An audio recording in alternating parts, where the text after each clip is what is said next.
Hello and welcome to overseas nurse solutions. Thank you so much आप लोगों का हमारी वीडियोस को देखने का, पसंद करने का, ख़ास तौर पे हमारे टॉप फैंस को और नर्सिस जो हमें सपोर्ट करते हैं उनकी रिक्वेस्ट पे आज मैं एक वीडियो भी बना रही हूँ जिसमें आपको थोड़ी सी इन्फॉर्मेशन भी दे दूंगी, साथ साथ एक गुड न्यूज़ भी शेयर कर दूंगी कि ओवरसीज नर्स सॉल्यूशंस ने अपनी एनक्लेक्स आरएन की अकेडमी का जो है वो आगाज़ 2026 जनवरी से कर रही है और जिसकी इनरोलमेंट ऑलरेडी स्टार्ट हो चुकी है और जो कोर्स है वो फर्स्ट वीक ऑफ जनवरी से स्टार्ट होने वाला है। और इसके बारे में थोड़ा सा बैकग्राउंड में बता दूं कि हमने ये एकेडमी स्टार्ट क्यों की। पहले तो हम सिर्फ लाइसेंस और रजिस्ट्रेशन कर रहे थे, लेकिन समटाइम्स कुछ ऐसी नर्सेस थी जो चाह रही थी कि उनको एनक्लेक्स आरएन की स्टडी के बारे में भी बताया जाए, कोर्सेज के बारे में भी बताया जाए। तो वो लोग हमसे मैसेज करके पूछते थे कि हम लोग फेल हो गए, अब हम क्या करें। तो ऐसे में ओवरसीज नर्स सॉल्यूशंस ने काम करना शुरू किया कि हम क्या कर सकते हैं। तो हमने थोड़ा बैकग्राउंड डेटा कलेक्ट किया जिसमें कुछ नर्सेज से हमने इंटरव्यू किए और ख़ास तौर पे उन नर्सेज से, नेशनल और इंटरनेशनल बोथ लेवल पे, उन लोगों से जो लोग फेल हो रहे थे। तो जब हम लोगों ने उनसे बात की तो हमें कुछ ऐसे पॉइंट्स पता चले जो कि एनक्लेक्स आरएन के लिए जानना बहुत ज़रूरी है, जो कि कुछ नर्सेज के कॉन्सेप्ट गलत हैं, चाहे वो एग्ज़ाम में अपीयर हो भी चुकी हूँ तब भी उनके ये कॉन्सेप्ट्स गलत हैं एक एनक्लेक्स आरएन के कंटेंट को लेकर। सबसे पहली चीज़, जब आप उनसे पूछते हैं एनक्लेक्स आरएन के बारे में तो वो आपसे कहते हैं मेरा एक्सपीरियंस जो है वो पीडियाट्रिक का नहीं था तो मुझे एडल्ट हेल्थ नर्सिंग से क्वेश्चन आ गया, या मेरा एक्सपीरियंस मैटरनिटी का नहीं था तो मुझे जो है वो एडल्ट हेल्थ से पीडियाट्रिक से आ गया या मैटरनिटी से आ गया। तो इस तरह के बहुत सारे जो है वो हमें आंसर सुनने को मिल रहे थे जो कि बिल्कुल करेक्ट नहीं है। तो इस बात पे मैं आपको ये एम्फोसाइज करूंगी। तो सबसे पहले आप ये जानने की कोशिश करें कि एनक्लेक्स आरएन के कंटेंट एक्चुअली में क्या है, चाहे वो एडल्ट हेल्थ नर्सिंग हो, चाहे वो मैटरनिटी से रिलेटेड हो, चाहे वो साइकोलॉजी से रिलेटेड हो, चाहे वो कहीं से भी रिलेटेड, चाहे वो पीडियाट्रिक से रिलेटेड हो। एनक्लेक्स को एज अ होल पढ़ना है। एनक्लेक्स आरएन के कंटेंट स्पेशलिटी जो है वो एज अ होल पढ़नी है। जो एनक्लेक्स आरएन के अपने कंटेंट है, अगर आप उनके ऊपर जोर डालें, जब भी अगर खुदा ना खास्ता आप फेल होते हैं और आपको अपनी कैंडिडेट परफॉर्मेंस रिपोर्ट मिलती है तो उसमें भी वही कंटेंट पे आपको जो है वो परफॉर्मेंस रिपोर्ट दी जाती है जो एक्चुअल में कंटेंट एनक्लेक्स आरएन के हैं, जिसपे सारी स्पेशलिटीज बेस करती है। सो अब आपके लिए ये जानना भी बहुत ज़रूरी है कि एनक्लेक्स आरएन के जो मेजर टेस्ट कंटेंट्स होते हैं वो उसकी क्या कैटेगरीज होती हैं।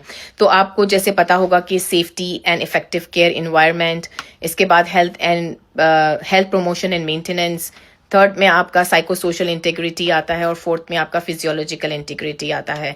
उसमें कंटेंट के कुछ परसेंटेजेस होते हैं, जैसे कि safety and effective care environment को 26 से 30% कंटेंट आता है, health maintenance and promotion 6 to 12% आता है, इसी तरह साइको सोशल जो है वो भी 6 to 12% आता है मोर और लेस। और जो सबसे ज़्यादा कंटेंट आता है वो आपका फिजियोलॉजिकल इंटीग्रिटी का आता है जो कि 41 से लेके 53% तक कंटेंट आता है। और उसको भी कंटेंट्स को भी सब कैटेगराइज किया गया है, जैसे कि safe and effective care environment में मैनेजमेंट ऑफ केयर आता है जिसमें आपका प्रायोरिटाइजेशन लाइक आरएन वर्सेस एलपीएन्स की क्या टास्क है, और इन्फॉर्म कंसर्न, क्लाइंट्स राइट्स और ये तमाम चीज़ें आ जाती हैं। इसके अलावा सेफ्टी एंड इन्फेक्शन कंट्रोल में आपका यूज़ ऑफ पीपीईज आ जाता है, फॉल प्रिवेंशन आ जाता है, सेफ्टी के अंदर आपका रीस्ट्रेन और ये तमाम चीज़ें आती हैं। इसके बाद हेल्थ प्रमोशन एंड मेंटेनेंस में आप जो क्लाइंट्स को टीचिंग देते हो तो उसमें आपकी नॉलेज जज की जाती है कि आप अगर आपको ये कहा गया है कि मदर को ज़रूरत है और भी मज़ीद इंफॉर्मेशन की जब बेबी डिस्चार्ज हो रहा है तो वो कौन सी ऐसी बात है जो उस पर हाईलाइट होता है क्वेश्चन में कि उसको मज़ीद टीचिंग देने की ज़रूरत है। तो अगर आपके पास नॉलेज होगी तो आपको पता होगा कि वो क्या चीज़ गलत बोल रही है जिसको करेक्ट करने की ज़रूरत है। इसी तरह साइको सोशल के अंदर जो है वो मेंटल हेल्थ या थेराप्यूटिक कम्युनिकेशन आता है। इसके बाद हम बात करते हैं फिजियोलॉजिकल इंटीग्रिटी, तो उसमें भी 3 चीज़ें डिवाइड होती है। बेसिक कंफर्ट एंड केयर होता है जिसमें आपकी मोबिलिटी, हाइजीन और ये तमाम चीज़ें आती हैं। इसके बाद आपका फार्माकोलॉजी एंड न्यूट्रिशन थेरेपी आती है, तो उसमें आपकी डोजेज कैलकुलेशन, मेडिकेशन एडमिनिस्ट्रेशन और ये तमाम चीज़ें मेडिकेशन से रिलेटेड होती हैं।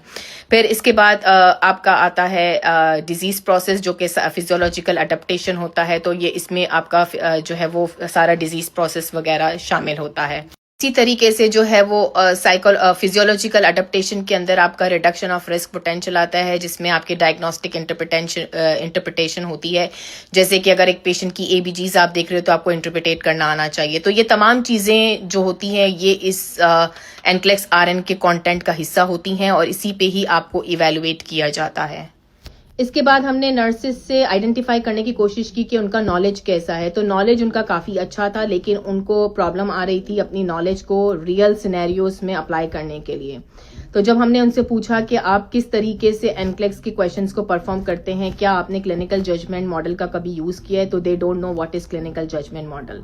तो मैं आपको बता रही हूँ कि क्लिनिकल जजमेंट मॉडल क्या होता है। आप सबके लिए भी ये बहुत इंपॉर्टेंट है। क्लिनिकल जजमेंट मॉडल एक फाउंडेशन है जो नेक्स्ट जनरेशन एनक्लेक्स के जो भी क्वेश्चंस आते हैं वो उसी के ऊपर डिपेंड करते हैं। तो आपको ये पता होना चाहिए कि उसका मेन मकसद क्या है। उनका मेन मकसद है कि आप किस तरह से सोचते हैं, किस तरह डिसीजन लेते हैं, तो क्या आपका जो डिसीजन या एक्शन है वो इतना सेफ है कि आप रियल टाइम पेशेंट सिनेरियो में परफॉर्म कर सकोगे कि नहीं। तो बेसिकली ये सेफ्टी एग्जाम होता है जो चेक करता है कि आपकी क्रिटिकल थिंकिंग कैसी है।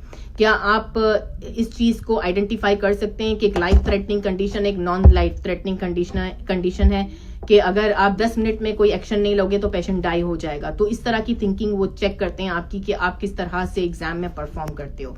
तो ये क्लिनिकल मॉडल 6 स्टेप्स पर मुश्तमिल होता है और यही 6 स्टेप्स एक तरह का आपका की फॉर्मूला भी है कि आप क्या करते हो। तो अब मैं आपको बताना चाहती हूँ कि ये क्लिनिकल जजमेंट मॉडल किसी के बनाए हुए नहीं है, बल्कि ये एनसीएसबीएन की अपनी एक गाइडलाइन होती है जिसको फॉलो करना बहुत जरूरी है जब भी आप एनक्लेक्स आरएन एग्जाम की तैयारी कर रहे हो, ताकि आप एग्जाम के क्वेश्चंस को अच्छी तरह परफॉर्म कर सके। इसमें वो आपकी मेमोरी नहीं चेक करता कि आपको कितना याद है, उसमें वो ये चेक करता है कि आप किस तरह से रियल टाइम पे परफॉर्म करेंगे।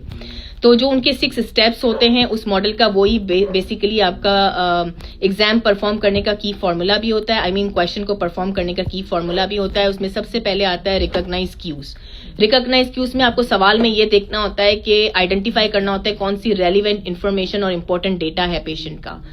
इसके बाद आपने उसमें से एनालाइज करना होता है उसको कनेक्ट करके कि कौन से क्यूज ऐसे हैं जो एबनॉर्मल हैं। उसके बाद आपने हाइपोथेसिस करना है अपना प्रायोरिटी के मामले में।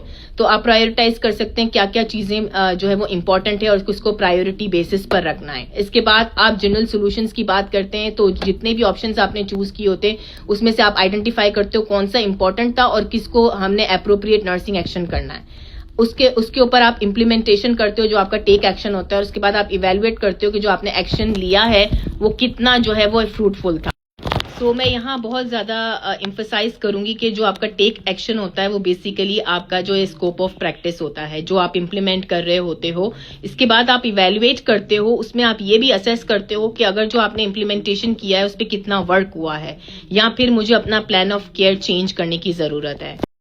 आई होप कि आप लोगों को अंडरस्टैंड हुआ होगा कि क्लिनिकल जजमेंट मॉडल कितना इम्पोर्टेंस रखता है आपकी एनक्लेक्स आरएन के एग्जाम को पास करने के लिए, क्योंकि यह ना सिर्फ आपकी मेमोराइजेशन, आपकी नर्सिंग नॉलेज, ये इससे बिल्कुल हटकर होता है, क्योंकि ये आपकी बेसिकली जो है वो रियल टाइम नर्सिंग जजमेंट को जज करता है। आपकी पेशेंट सेफ्टी कितना आप फोकस रखते हैं उसको जज करता है, आपकी क्रिटिकल थिंकिंग को मेजर करता है, आपके बेड साइड एक्सपीरियंस या प्रैक्टिस कैसे रिफ्लेक्ट होगा उस पर चेक करता है। तो ये तमाम चीज़ें आपके लिए बहुत इंपॉर्टेंट है कि अगर आप इसको नहीं फॉलो करेंगे तो आप एनक्लेक्स एग्जाम में पास होने से आपको काफ़ी मुश्किलात आ जाएंगी और आपको जो है वो जितनी बार भी आप परफॉर्म करेंगे आप फेल होंगे। तो आपको ये ज़रूर याद रखना है कि इस फॉर्मूला पे आपको काम करना है। सेकेंडली लोग हमसे पूछते हैं कि जब भी हम कोई सवालात उनसे पूछें पेशेंट सेफ्टी के रिलेटेड या कोई सिनेरियो पूछें तो वो लोग हमें बोलेंगे ABC से जाएंगे।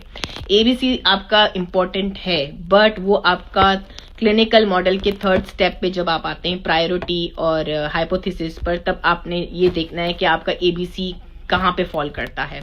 आपने देखना है life threatening versus non threatening, फिर आपने देखना है एक्यूट वर्सेस नॉन एक्यूट या क्रॉनिक, ठीक है। फिर आपने देखना है एक्चुअल और पोटेंशियल, आपने देखना है सेफ्टी एंड कंफर्ट। तो ये तमाम चीज़ें आपके जो है वो हाइपोथेसिस या आपके 3rd स्टेप पे जो कि आपका प्रायोरिटी और हाइपोथेसिस होता है।